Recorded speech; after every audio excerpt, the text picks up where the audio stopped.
Todas nuestras noticias sobre Cibeles y su culto nos llegan por medio de fuentes griegas y latinas. No tenemos, como en el caso de Mesopotamia, un acervo de literatura en lengua original, y ello debe advertirnos sobre la posible interpretación que a sus mitos y rituales hubieran hecho los antiguos clásicos. La arqueología, como es natural, solo añade algunas líneas y siempre de orden interpretativo o, cuando mucho, merced a la conservación de algunas ruinas o sus objetos votivos, la popularidad de un culto en una región determinada. Por ello, con Cibeles, como con muchas otras figuras antiguas, debemos echar mano de los textos grecorromanos.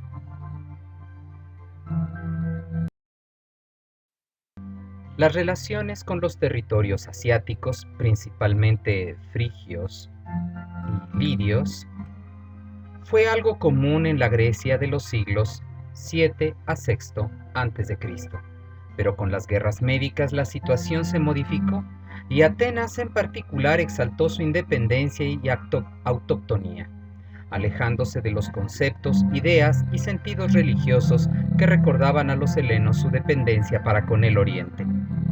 Pero más tarde, con el triunfo ático y las guerras del Peloponeso, se comenzó a subrayar lo que había en común con Asia, y obras como Historias de Heródoto o Las Bacantes de Eurípides prueban tal perspectiva. La diosa Frigia es asociada o identificada con la madre de los dioses, una figura helena de carácter desdibujado y poderes variados, pero que se mostraba nutricia para con las criaturas animadas, de las plantas a los humanos. Era una concepción muy arraigada que vemos principalmente representada en el mito con Gea, que recibía este título o el de madre de todo o incluso simplemente el de madre. Por su calidad materna se le unió al dios cielo tormentoso, Zeus, ya como madre con el nombre de Rea, ya como esposa bajo el apelativo de Demeter. Sin embargo, parece que este sería solo un aspecto de la divinidad que decidieron exaltar los griegos o con el que se vieron más identificados. Carón o Caronte de Lámsaco, en el siglo V a.C., ya menciona a la frigia Cibele y asegura que no es otra que Afrodita. Particularmente parece hablarnos de la versión lidia, pues menciona la capital Sardes, pero asevera que la historia de la diosa es mucho más antigua en el área de la Anatolia central y el norte sirio, pues lubitas y arameos la consignaban en sus textos como Kibaba, identificándola con la diosa madre Frigia, incluso madre de Midas y diosa principal de Cárquemis, coincidiendo así con los datos arqueológicos ya explorados. La identificación del historiador heleno fuerza a suponer una diosa no materna, al menos no de los rasgos de una Demeter, sino una diosa de la belleza, como la propia Afrodita, pero también de la guerra, pues encabezaba los ejércitos de su ciudad, y ello nos induce a asimilar la figura con Anat o con Ishtar, ambas también reconocidas como Afrodita en tiempos helenos. De herencia pitagórica, que mucho se vio influenciada por el pensamiento de otras tierras, es la noción de que la madre de los dioses, como hogar o casa de Zeus, y en ello estaría contenido el viejo sentido de la matriz que alberga al dios, como ocurre con Hathor, como casa de Horus, o con Shekinah, como casa o tabernáculo de Yahvé, y es así esta diosa el centro del universo. Es un fuego que da vida y calor al cosmos. La diosa, entronizada y custodio del universo, prevalecerá en el pensamiento griego, quizá como una herencia de su pasado femenino, entendido ahora desde una perspectiva filosófica que se troca en imagen de la patria como salvaguarda de la población y su medio de vida.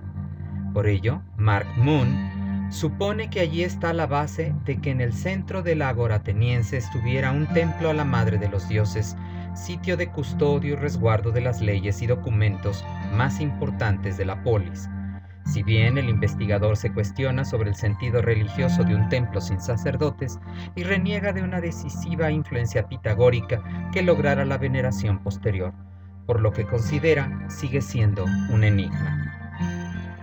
Para mí, la respuesta se limita al mencionado bagaje religioso que prevalecía a pesar de las modificaciones olímpicas y sus dioses monárquicos y celosos de su poder, pues existen noticias de un templo a la madre de los dioses de tiempos arcaicos y que destruyeron los persas, y ello es de destacar si anotamos que nuestras referencias a Cibeles pertenecen las más antiguas a la Edad Clásica, y aunque podemos arguir los contactos con el Próximo Oriente, tampoco podemos dejar de lado su pasado autóctono. ¿Cómo entender entonces a esta diosa madre?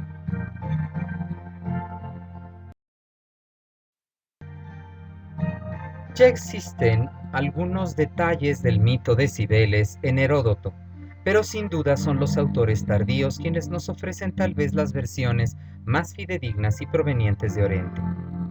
Como vimos, uno de los centros principales del culto cibelino era Pesinunte en Frigia, y según relatan Pausanias y Arnovio, existió alguna vez un ser hermafrodito llamado Actistis o Actestis, que se originó a partir del semen de Zeus, que eyaculó dormido sobre una roca, o bien, según Arnovio, cuando el dios, enamorado sin esperanza de Cibeles, y entonces esta diferente de Actistis, se masturbó y su semen caído sobre una roca provocó el nacimiento del extraño Actestis. Los dioses, ante tal aberración de la existencia, decidieron castrarlo, y al arrojar sus genitales a la tierra, de ella brotó un almendro o un granado en la otra versión. Un fruto de tal árbol es recogido en su regazo por la hija del río autóctono, Sangario, que algunos llaman Nana, y quedó grávida de un niño que al nacer fue abandonado por la ninfa, a veces forzada por la orden de su padre, y criado o cuidado al menos por un macho cabrío. El niño fue llamado Atis. Su belleza extraordinaria provocó la pasión desmedida de Actistis. Atis fue enviado por sus parientes para que desposara en Pesinunte a la princesa. En la versión de Arnovio esta tiene nombre, y es muy sonoro, Ida, y es hija incluso del rey Midas. Actistis no puede permitirlo, y provoca la locura sobre Atis, que se autocastra, y lo propio hace el futuro suegro. Arrepentida, Actistis ruega a Zeus el cuerpo de Atis lo vuelva incorruptible.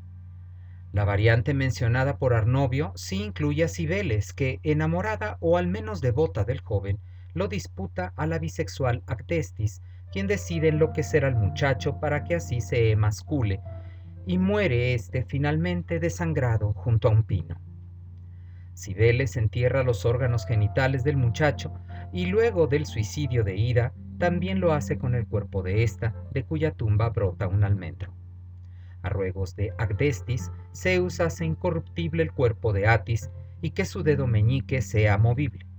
El cadáver es llevado a Pesinunti por Actestis, que lo consagra allí y funda un rito anual. Al respecto de ambas versiones, señala Antonio Ruiz de Elvira. Cito: no parece pues la versión de Arnovio esencialmente diferente de la de Pausanias, aparte del detalle del granado en vez del almendro. Lo demás parecen datos adicionales del mito omitidos por Pausanias. Especialmente interesante es en el relato de Arnovio el detalle del amor de Cibeles a Atis, pues este, engendrado aunque solo mediatamente por el semen que de haberse realizado los deseos del emisor la habría fecundado a ella, goza de una predilección de Cibeles y también de Actistis, pero aquí ya con un cierto carácter incestuoso. Sumamente parecida es al amor que profesa Atena por Erictonia. Ovidio es el portavoz de una versión donde no se incluye Actistis, y para quien la castración de Atis le es impuesta por Cibeles, que enamorada de él lo obliga a prometerle su castidad. Pero Atis no puede resistirse y se une a la ninfa Sangarítide, una náyade, aunque después parece que fuera más bien una amadriade, pues Cibeles, al enterarse de su traición, corta el árbol de que dependía la vida de la ninfa, y enloquecido, Atis se autoemascula, pero es convertido entonces en pino por la diosa. siendo esta la única fuente que relata tal metamorfosis. Las versiones más antiguas, la de Heródoto y la de Hermesianacte, presentan los hechos como semi-históricos. Hermesianacte, poeta entre los siglos IV y III a.C., refería que Atis era un hijo de un tal Calao y era estéril de nacimiento. Fundó en Lidia los misterios de la madre de Indimena y llegó a ser tan reverenciado que Zeus, por celos quizá, envió a Lidia un jabalí que mató, entre otros, a Atis. Heródoto también refiere la muerte de este por el ataque de un jabalí, pero ya se trata de un joven hijo del histórico rey Creso de Lidia, si bien en él no hay mención de Cibeles. Diodoro de Sicilia, por su parte, también completa la información cuando señala que Cibeles era la hija no deseada de Maión, rey de Frigia y de Lidia, la cual es abandonada y criada por pastores. Más pronto demuestra su gran inteligencia que la hizo muy popular, al punto que se le adjudicaron una serie de descubrimientos y de ciencias. Entre aquellos pastores se enamorará de uno, Atis, se casará y se embarazará, pero es descubierta entonces por el padre biológico y ante la deshonra de una boda con un simple pastor, mata a este. Desolada, Cibeles se marcha a lo profundo del bosque y toda la región queda estéril. Al consultar el oráculo, este ordena que se dé sepultura a Atis, pero al no hallar su cuerpo, establecen un rito anual con una estatua suya.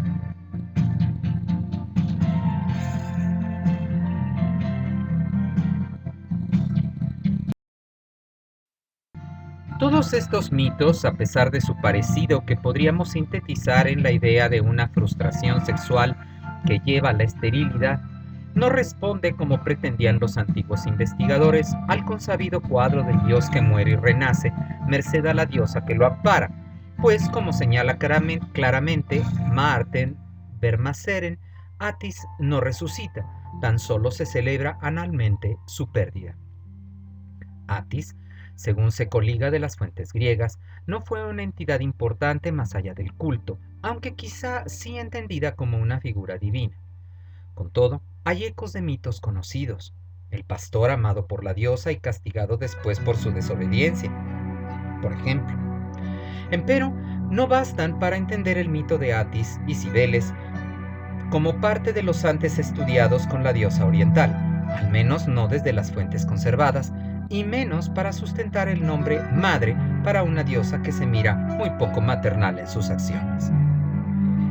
El mito referido por Pausanias y en Arnovio con variantes apunta claramente a una idea de sexualidad con ese ser primigenio y andrógino que es despojado de su masculinidad y solo preserva una feminidad a todas luces exigente y brutal, que alcanza el paroxismo con la castración de aquel al que ama.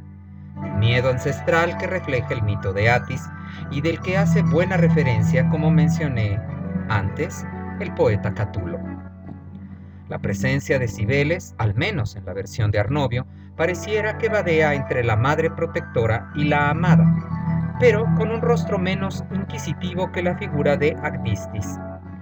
Se nota además que el eje de la historia no es la diosa, sino el joven varón, el paredro diríamos, y que, como veremos más adelante, se relaciona con la figura del monarca asiático. Pero ello mismo hace suponer que bien pudo ser una versión posterior que enalteciera al hombre sobre la diosa, que lo muestra como la víctima de una feminidad que debe controlarse al menos, si no es que destruirse, y mejor canalizarse hacia el instinto maternal. Cibeles es convertida en madre para que no aterre al varón como hembra deseosa y exigente, que ese es el sentido que reconozco tanto en el mito de la pasional Actistis como el de una Cibeles que exige el celibato a su amado. A fin de sustentar la hipótesis anterior, me gustaría recalcar el lado femenino del mito y del culto de Cibeles, que se mira soslayado por la presencia de estos castrados varones, y proponer que incluso ellos remiten a la citada tendencia. Repasando el culto a la diosa que reportan las fuentes griegas y romanas, Neantes de Cícico refiere existía un discurso místico, logos místicos, que estaba vinculado al culto, Bien puede ser el mito o mitos narrados, pero el punto de que añade el término místico ofrece la idea de que se trataba de una iniciación en la religión de la diosa, aspecto que se perpetúa luego en Roma más que en Grecia. Pausanias también habla de un sentido mistérico y alude a la historia de Hermes y Anactes con un Atis como instaurador de ese culto.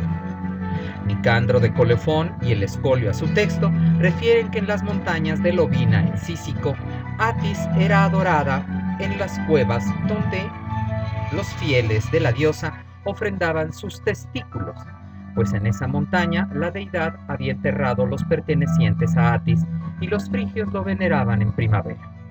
El sentido conocido de la fuerza vital que muere y renace pareciera no tan ajeno como quería Vermaceren, y habría que remarcar que el sitio e incluso el posible nombre de la diosa, Kibebe, estuviera relacionado, como ya vimos, con el significado cueva.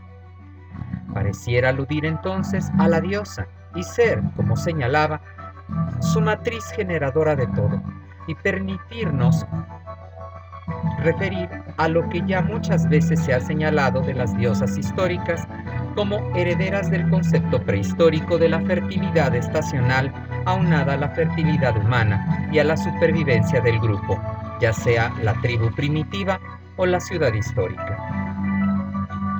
De estar en lo correcto, los citados misterios tendrían que aludir a lo femenino.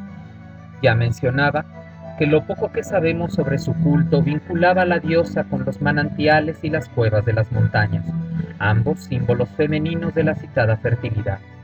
Que las principales figuras mencionadas en el culto son las jóvenes mujeres que acarrean el agua santa, y que en la comedia de Menandro es precisamente una de esas jóvenes la que sufre la posesión divina. Y si la tratan de prostituta, sería porque, tal vez siguiendo a su divina maestra, ella fuera de una sexualidad tan obvia que impactara a los helenos no acostumbrados a exigencias de mujeres. De aquí que Cibeles y todas las diosas con ella sincretizadas, incluyendo a Artemis y a Afrodita, serán figuras temibles por sus deseos y por la manera en que los expresan, hembras dominantes que incluso castraban a sus compañeros.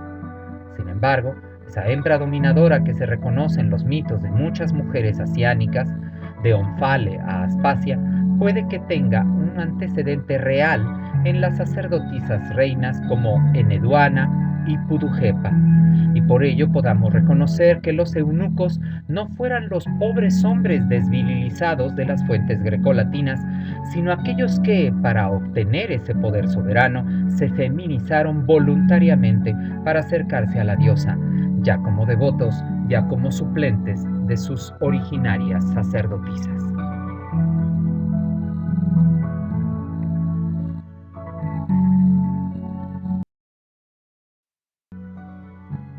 Cuando reconocemos la proximidad geográfica entre Cibeles y sus hermanas orientales, suponemos que las influencias se producirían tanto para con el Oriente como para con Anatolia. Ya he mencionado que los investigadores reconocen la relación con diosas anteriores o contemporáneas a la madre anatólica. Incluso señalé los puntos de contacto que pueden reconocerse en su mito, comparados pues con el de Inanna Ishtar o Anat. Pero también, como es subrayado, las influencias no parecen decisivas, pues el mito de Cibeles conlleva aspectos que no pueden reconocerse tan claramente. Inanna había perseguido y maltratado a Dumuzi por su soberbia y la usurpación de su trono. Ishtar había sido acusada por Gilgamesh de destruir a sus amantes y Anat era reconocida como una diosa de furioso carácter, pero de maternal compasión para con su compañero. Y todas estas referencias mitológicas fueron interpretadas en clave de mujer, como configuraciones ideológicas de sentidos sociales, donde ellas fueran respetadas en su papel de productoras de la vida, del poder que alcanzaban, y causaban así el resquemor de sus compañeros, ahora dirigentes soberanos, o de la exaltación de la masculinidad en un universo previo de feminidad, por lo que ahora ella se comportaba más como una compañera protectora que como una igual. Todas estas especulaciones respectivamente para la mitología de cada deidad mencionada. Empero, En Cibeles, tales sentidos deben retomarse y comprenderse dentro de su espacio social propio. Por más que Inanna acechara a Dumuzi e incluso lo matara, no por ello se le concebía como una diosa terrible, pues el paredro había sido con mucho el artífice de su situación. Ishtar sería más crudamente juzgada y mereció el insulto del héroe masculino por antonomasia de los babilonios, pero ello responde con mucho al poder de la diosa y al ánimo de constreñirlo en una sociedad de acelerado encumbramiento de los hombres, por lo que su manifestación como divina prostituta le mantendrá en una suerte de límite social donde las mujeres podrán seguir desarrollándose, pero perdiendo el reconocimiento del mismo por ser tildado de inadecuado. Cibeles no será una prostituta, al menos no recibirá el título de manera abierta a pesar de sus acciones, sobre todo en la versión frigia de Actistis. Estas son claramente de una sexualidad abierta e impositiva. El compañero de Cibeles no morirá como producto de su propio orgullo, sino a consecuencia de las exigencias de la diosa de un celibato forzado, de una fidelidad absoluta que tiene mucho de restrictiva y castrante, real y psicológicamente. Por ello creo que Cibeles debió tener una configuración diferente desde su pasado ancestral al que tuvieron estas diosas orientales, meras influencias posteriores y tardías. De forma diferente, considero que la proximidad con la tierra siria favoreció más la identificación y por tanto la influencia de la figura de Anat, con quien comparte una mayor cantidad de rasgos, principalmente el maternal. Actistis y la misma Cibeles son concepciones míticas de una hembra sexual y demandante de atención, y quizá por ello es que la concibieron como andrógina, que su fuerza violadora tendría ecos masculinos.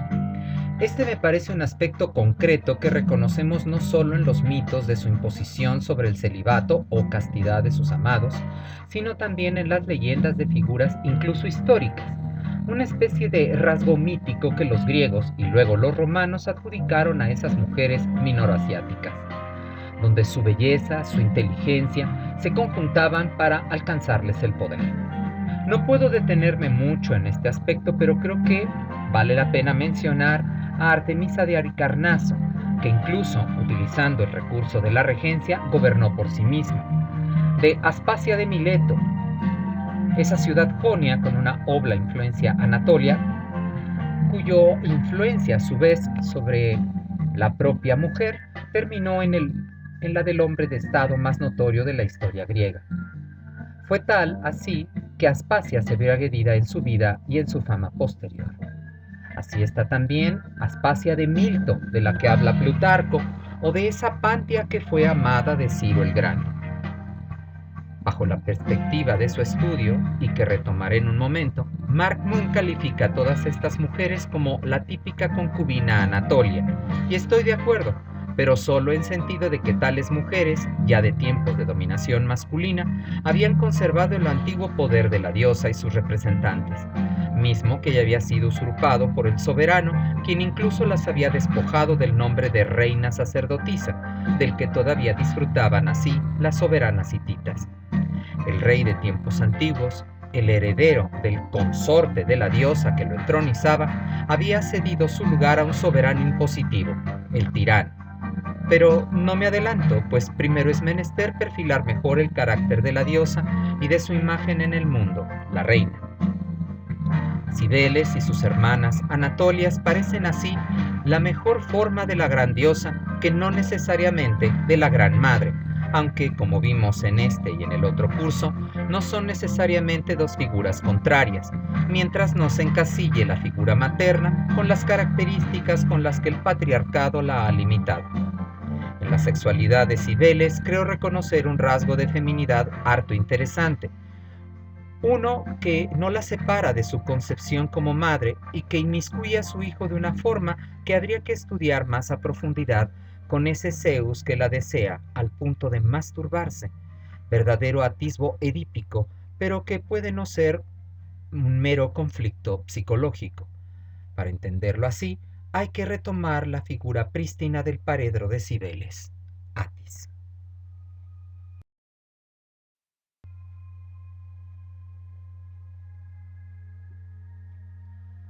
Como decía, Atis era una figura del culto, y ya veíamos que este bien podría estar fundamentado en el ciclo estacional y el poder fecundante de la tierra, pero que ya habría reconocido a la fuerza femenina como energía constante, en tanto que el Hijo Divino era esa energía renovada año con año. Ella, eternidad, él, vida, y cuyas concepciones como tales bien podrían remontarse al Paleolítico.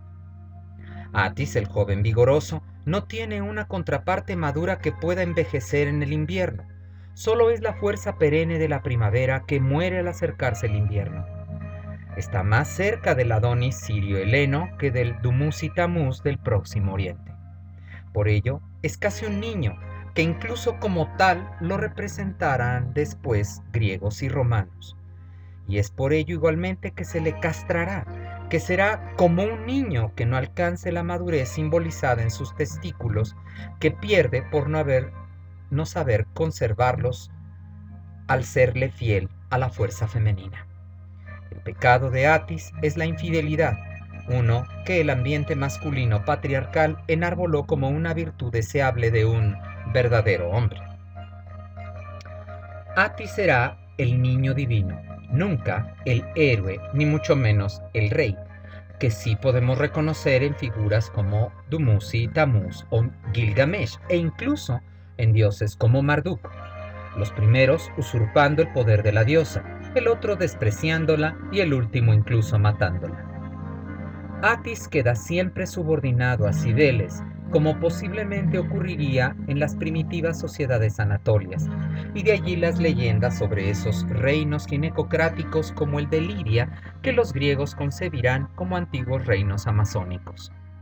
El mito de Atis, según mi hipótesis, refleja el papel devoto que los hombres debieron guardar en las sociedades más antiguas, uno donde se advertía sobre el castigo terrible del que atropellara los derechos innegables de la mujer como madre y esposa, mismos que todavía podemos atisbar en los mitos de Hera, que siempre, según mi opinión, podemos igualmente reconocer en el mito de Inanna, por lo que el mito de Atis resulta liberador para las mujeres, pero también pertinente para los hombres que no subyugan a sus compañeras, sino que reconocen su valor y aprecian su persona, incluyendo sus demandas de fidelidad y de sexualidad. Atis es el ejemplo de lo que no debe hacerse, so pena de perder la verdadera hombría. Ahora bien, el mito asiático, en los oídos de los patriarcales griegos y romanos, no podía resonar así. Por el contrario, los vituperios expresados a Atis y a los sacerdotes de la diosa son claras referencias a los miedos ancestrales de castración.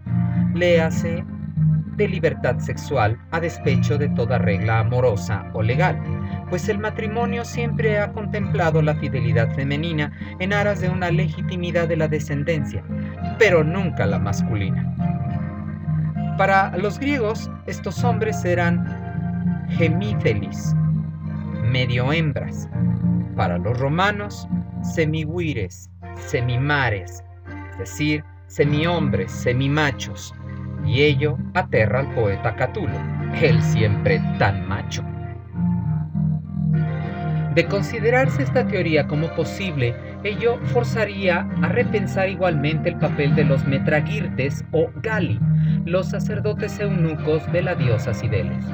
Los griegos asociaban Frigia y Lidia, centros ominosos del culto cibelino, con grandes monarquías, pero cuyos habitantes e incluso gobernantes eran cobardes. ¿Afeminados acaso? De reconocer el poder de las mujeres como esencia de la existencia misma, al punto de que fuera adorado este principio biológico vital en una diosa que generalmente fuera llamada Cibeles, los hombres habrían adoptado un papel secundario en la formación misma de la familia y luego del Estado, sin que ello menoscabara su integridad, algo que los clásicos nunca pudieron sortear. Empero, siempre habría los disidentes, los inconformes. En Babilonia, merced a que llegaron como grupo dominante, lograron imponer la visión masculina de la existencia con un él a la cabeza, idea semita que también reconocemos en la historia de las tierras sirio-hebreas. Pero en el caso de Anatolia no parece que floreciera. No hay noticias claras de un dominio misógino, sino de un paulatino avance del poder masculino que nunca alcanzó una supremacía sin la figura de la diosa, sino que siguió un camino harto diferente, el de la identificación. La emasculación hoy la entendemos como un acto de desvirilización, pero si el concepto de lo viril no estuviera desligado de lo femenino, si no fuera un antagonismo, sino una complementariedad, como parece ser el caso, el arrancarse los testículos no podría representar una ofensa a la masculinidad, sino una forma de feminizarse y con ello alcanzar un estatus superior, el de la mujer. Lo anterior lo intuyo en dos hechos claros que las fuentes antiguas refieren. Primero, que era un acto voluntario, aunque producto necesario de un éxtasis, y que estos desplegaban un obvio poder al punto de que eran los propagadores del culto a la diosa, hombres sagrados, precisamente porque ya no podían ser hombres en plenitud. El eunuco fue una figura importante en las monarquías asiáticas hasta muy entrada la edad helenística, que de hecho los hereda y los transmite a Roma. El eunuco basaba su poder en las cortes en esa ambigüedad sexual que le permitía tratar lo mismo con el rey que con la reina, sin que mediara con ninguno de ellos forzosamente una relación de otro orden. Los eunucos nunca se consideraron a sí mismos como medio hombres, y su carencia de testículos no los hizo menos guerreros o menos ambiciosos de poder, como dan cuenta varios ejemplos en la historia griega y romana. Con todo, hay un aspecto a destacar en las referencias a estos eunucos de la diosa, y es su afán por feminizarse.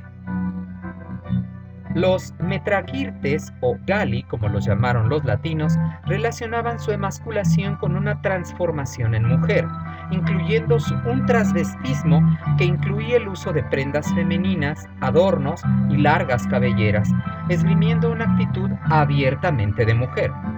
Es como si, al deshacerse de sus testículos, se liberaran de su masculinidad, un acto que se autoprocuraban, una suerte de deseo propio que se materializaba, más o menos como ocurre hoy en día con los transexuales.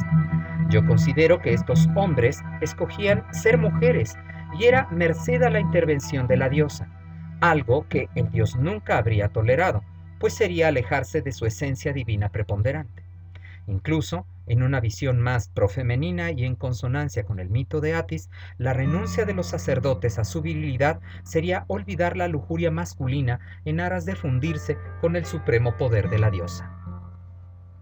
Ahora, algunos de ellos pudieron haber optado por esta opción en aras no de alcanzar una feminidad negada de manera biológica, sino de conseguir ese poder. Las mismas fuentes nos señalan las capacidades gubernamentales que estos sacerdotes esgrimían y que podemos reconocer heredadas en los eunucos de tiempos más históricos. De tal suerte, los griegos, y más aún los romanos, que supieran o supusieron por igual estas ansias de poder en ellos y la necesidad de castrarse para conseguirlo, desdeñaron tales actitudes como impropias de verdaderos hombres. Muchos varones asiáticos debieron resentirse por igual de tener que abandonar su virilidad para conseguir un mejor papel en sus sociedades y encontraron una ruta diferente a la de fundirse a la diosa, simplemente nombrarse sus hijos. Fue particularmente en el mito frigio donde reconocemos atisbos de una maternidad de la diosa para con el joven Atis, cuando sabemos que este es el producto del fruto del almendro o de la granada que surgió a partir de los testículos mutilados del hermafrodita Agdistis, el mismo representando esa ambigüedad genérica ya, y no la versión claramente diferenciada sexualmente de Cibeles y Atis. En la reseña pesinúntica, Atis es algo así como el hijo de Agdistis y a su vez es el objeto de su deseo. De igual forma, en la versión que cuentan Ovidio y Diodoro, Atis es el compañero de Cibeles e incluso su hijo adoptivo. Más claramente, este aspecto filial entre la diosa y el hombre lo reconozco en el mito de Midas, ya como rey también. La figura de Midas es muy interesante. Los viejos textos orientales lo recuerdan como un gran soberano frigio, incluso belicoso, conquistador y defensor por igual ante los anhelos de los babilonios de sus propias tierras. Por otro lado, los mitos e historias griegas y romanas lo tildan de un ensorbecido y petulante déspota, incluso un gobernante un tanto bruto que desdeña todo lo que Apolo representa para ensalzar la rústica música de un sátiro, razón por la cual le crecieron incluso orejas de asno. La ambigüedad de estas aserciones sobre la persona de Vidas me lleva a especular que fuera el arquetipo del monarca de estilo oriental que tanto helenos como latinos desdeñaron porque basaba su poder en esa identificación con la diosa y lo femenino, y que terminará reescribiendo su historia para utilizar esa relación en beneficio del propio poder de los hombres en Grecia y en Roma, como postula Mark Moon. Para el citado autor, la soberanía asiática, desde tiempos de los sumerios y hasta los frigios de tiempos protogriegos, se vinculaba con la fertilidad de la tierra, y así es como deben entenderse las leyendas de Dumusis a Baal o Adonis, y que aún puede reconocerse, como veremos más adelante, en el Anquises del mito griego. Sería todo ello producto de una tradición común de esa tierra oriental y reseca que legitimaba al soberano como el amado de la diosa de la fertilidad, merced a la comunión que tendría con esta la también diosa del amor. Su pasión, agregaría yo, va más allá de la fuerza sexual de la hierogamia, pues alcanzaría la empatía con la feminidad como creadora de la vida, y de ahí el extremo de la fusión por medio de la fidelidad extrema que representaría la castración, como llevo dicho. La pena por la partida o la muerte del amado de la diosa, dice Moon, fue un ritual obligatorio para todo aquel que aceptara la dinámica de las relaciones entre la fertilidad y la soberanía. Solo con la masiva demostración de un lamento empático podría sofocar la pena de la diosa y sus bendiciones serían restauradas para la humanidad. El rey podría haber representado ambos papeles. Un rey que muere es suplido por un rey que toma el poder. El lamento por el que parte se aúna a la dicha por el que llega hasta el día de hoy, porque muerto el rey, viva el rey. El suceso está en relación íntima con la diosa, que renueva así la monarquía, el gobierno, sobre su tierra, tal como renueva esta con cada ciclo estacional. Al propio tiempo también está en relación con la representante de esta diosa que entroniza al monarca, por cuyo amor se renueva la vida. La reina madre acoge al hijo heredero del antiguo rey y la esposa de este nuevo monarca se convertirá en la madre del futuro soberano, una parte sustancial del consorte o incluso él mismo de otra forma, como él lo fue de su propio padre. Este parece ser un mito social de transformación que alcanza sentidos escatológicos a más de monárquicos y religiosos.